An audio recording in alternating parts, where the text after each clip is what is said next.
This is the summary of The 7 Habits of Highly Effective People by Stephen Covey. Introduction. None of us sees the world as it is. We all have our own personal paradigms that skews our view of just about everything. Two people who watch the same movie or political debate may have wildly different opinions about what they witnessed. Our perception of the world depends on our background, experiences, and values. Paradigms are subjective and therefore can't always be trusted to give an accurate view of the world. Principles, however, are unchanging. Principles are self-evident and have proven, time and time again, to lead to effectiveness. Two people may have vastly different paradigms, but both value the same principles, like honesty and human dignity. Principles are proven guidelines for human conduct that transcend paradigms and perceptions. Having a principle-centered paradigm, then, is the most effective way to view situations or people. To this end, you should follow character ethics instead of personality ethics. Following character ethics means you aspire to have traits like integrity, humility, and courage. People can see that you are genuine and want to trust you. True connections are formed when people operate from character ethics. People who follow personality ethics, on the other hand, are being superficial. They smile at the right times and say the right things to successfully manipulate situations.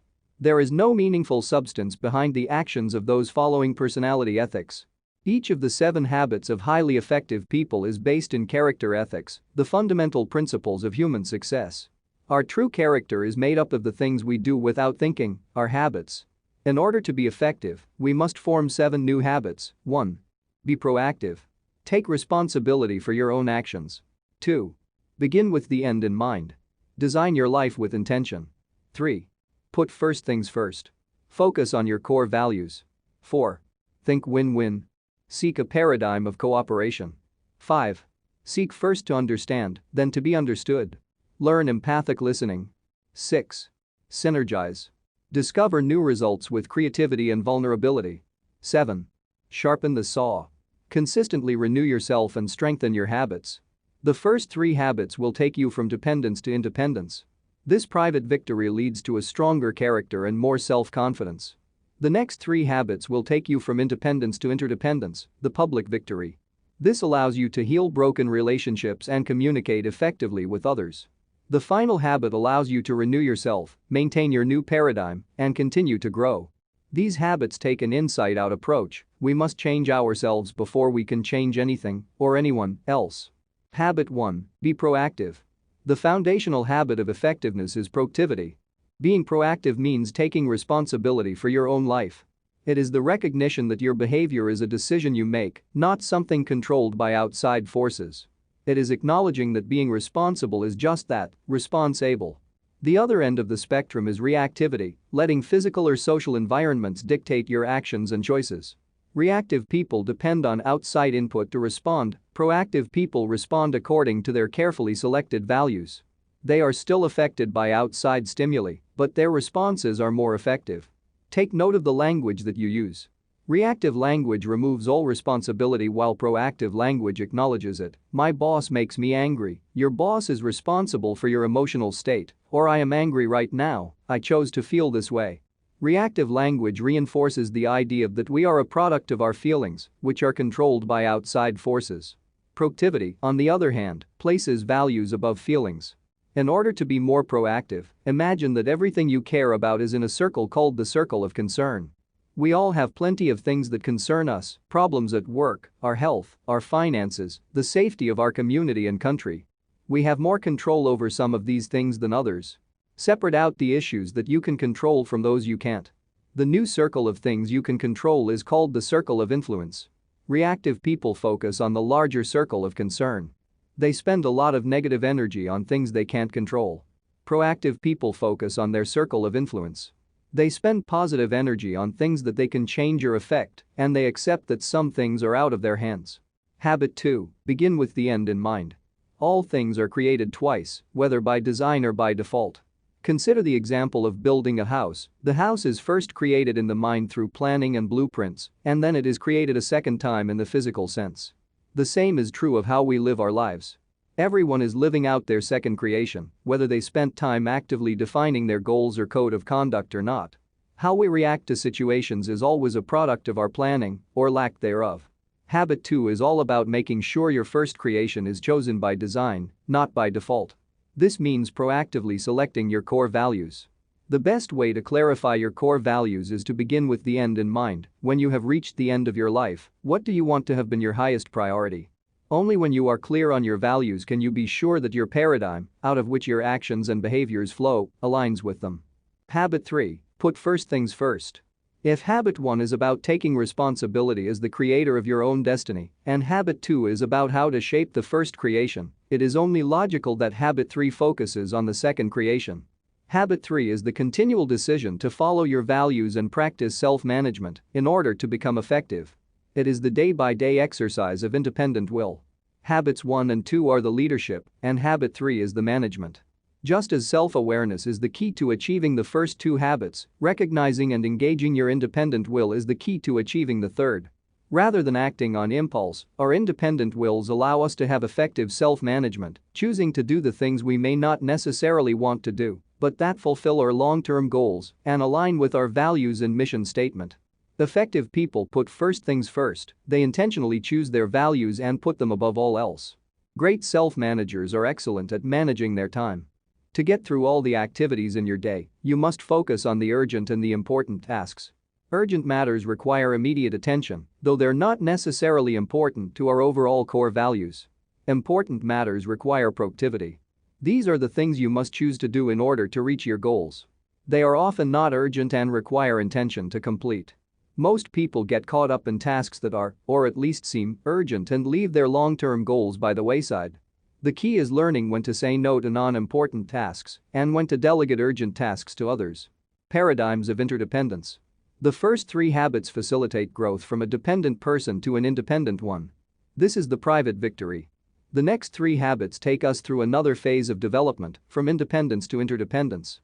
While an independent person has a healthy relationship with themselves, they are self-aware, have self-respect, and take personal responsibility, an interdependent person is also able to form healthy relationships with others.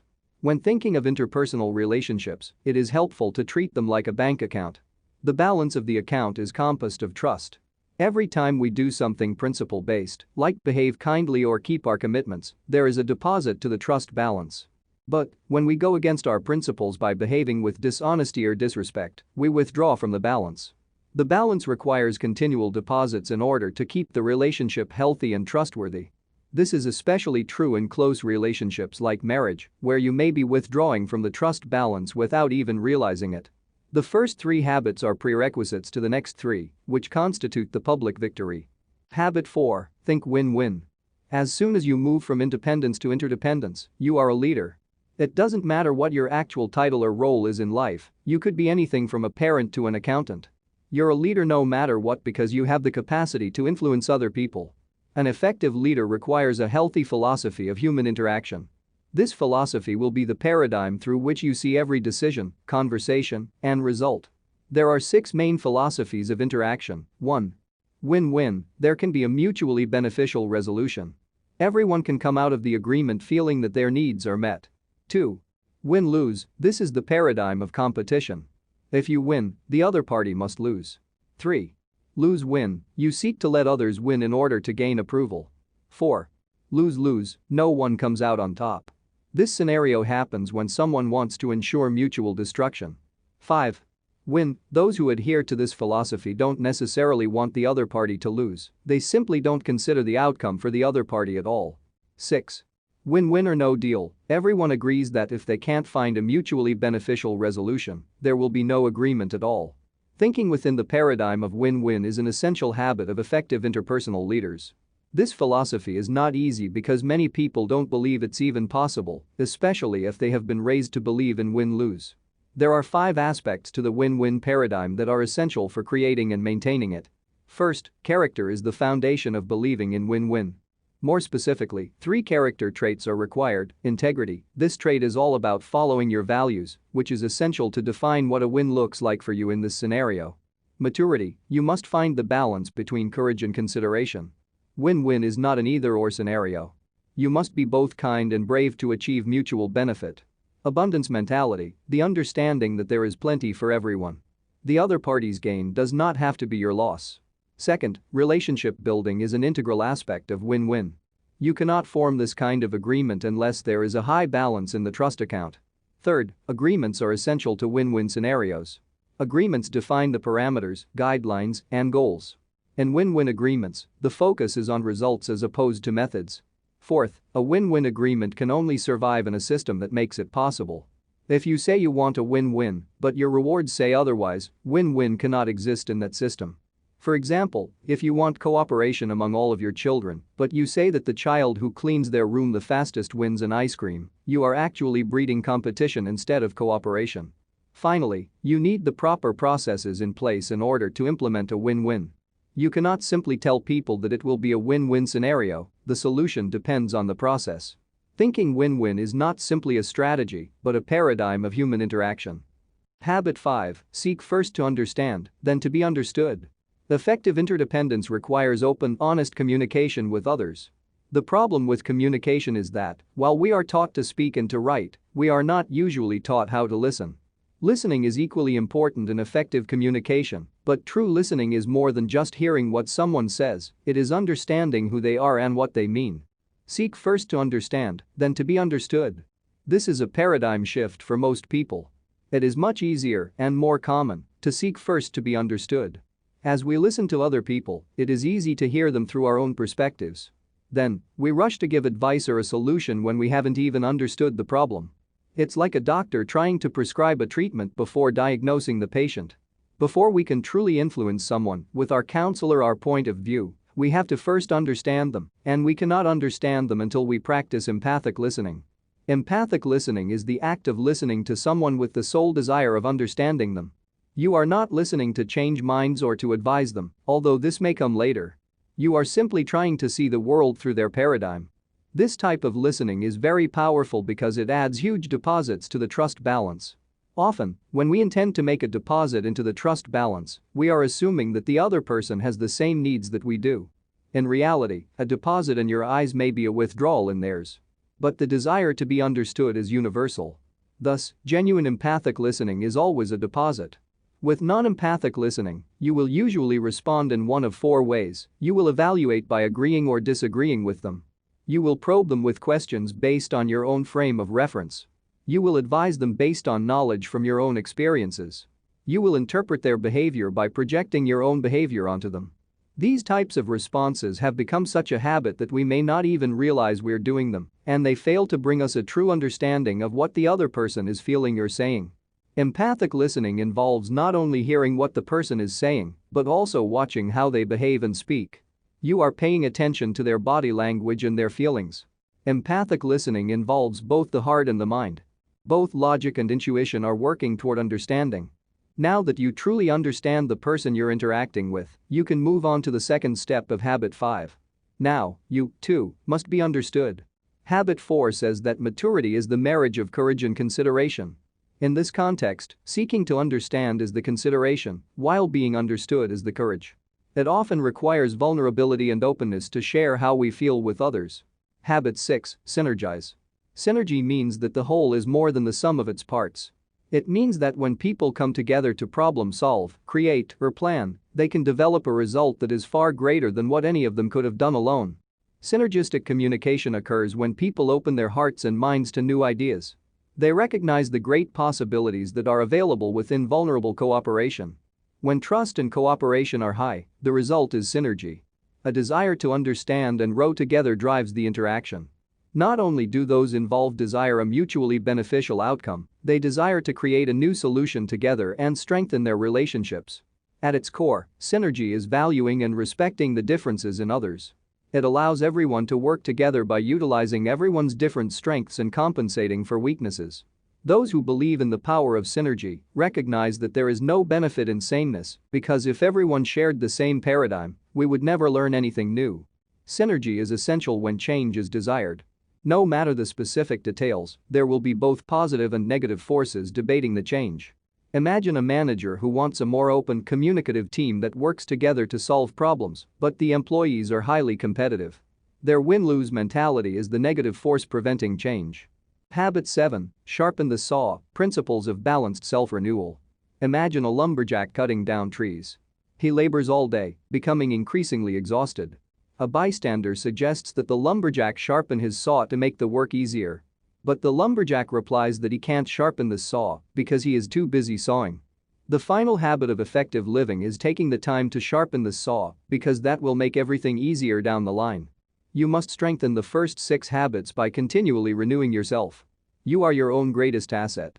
Without continual renewal, you will become dull, ineffective, and exhausted. Only when you are healthy are you able to effectively deal with and contribute to life and other people. In renewing ourselves, we focus on our 4 core dimensions: physical, spiritual, mental, and social-emotional. Strengthening your physical dimension is caring for the health of our bodies through exercise, rest, and healthy eating. Your spirituality is your core and your commitment to your values. Renewing this dimension means revisiting what you hold most important and recommitting to it. Strengthening your mental dimension means seeking continual growth and learning through activities such as reading and writing. Renewal in the first 3 dimensions are closely related to the first 3 habits. If practiced every day, they are your daily private victory that leads you from dependence to independence. The last dimension is the emotional or social dimension. Our emotional health is often shown in our relationships with others. Renewing our emotional dimension can occur daily in our normal human interactions, so long as we are practicing the habits of win-win, seeking to understand, and synergy. As we renew ourselves, we move on an upward spiral of growth and improvement. You never reach an end to this process, it requires continual practice and commitment. Conclusion. Becoming a highly effective person is an inside-out process. We must first accomplish the private victory of improving ourselves. We can do this by taking responsibility for our actions, intentionally setting our values and goals, and properly prioritizing the important areas of our lives. 1. Be proactive. 2. Begin with the end in mind. 3. Put first things first. Only after this inner change can we move to the public victory of working well with others. We must seek mutually beneficial outcomes, desire to understand new perceptions, and open ourselves up to group creativity through trust and vulnerability. 1. Think win-win. 2. Seek first to understand, then to be understood. 3. Synergize. But even after practicing these 6 habits, our work is not finished. The habits and our own characters require constant renewal and sharpening. 1. Sharpen the saw. There is no quick fix to becoming highly effective. It's a process that must be continually repeated and nurtured. But the rewards make the time and effort well worth it.